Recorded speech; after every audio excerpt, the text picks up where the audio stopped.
magandang umaga. So ngayon maggagawa tayo ng chocolate cake at gagamitin ko yung binili namin sa Havan. At sobrang kalat na dito guys. Matalsik siya in fairness. So first time kong gamitin to guys. So ito, first time kong gamitin tong paggawa ng cake.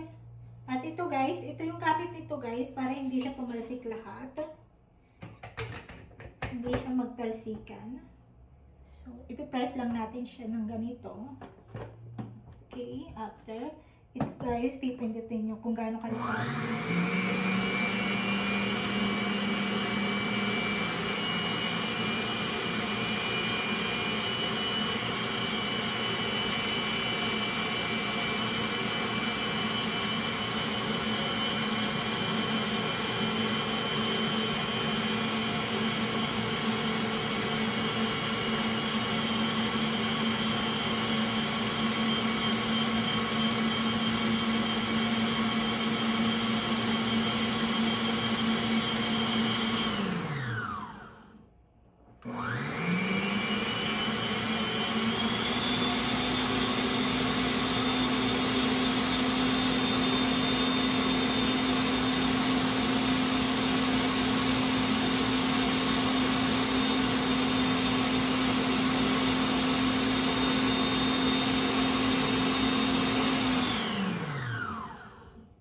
So, I think nahalo na siya.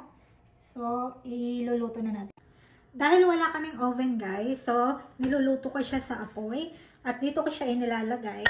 So, bago ko ilagay yung cake guys, is nilalagyan ko muna siya ng oil. Yes. Tapos, ginagamitan ko siya ng tissue. Yung buong ano niya is kailangan mo lagyan ng oil. Pagkatapos, ilalagay na natin itong ginawa nating cake.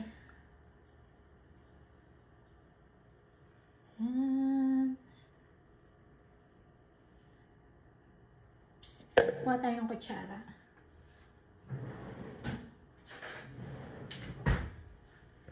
So, kailangan natin kutsarain ang lahat kasi ang dami pa natira. Nakikita niyan. Minsan lang ako gumawa ng cake guys pag sinisipag akong gumawa.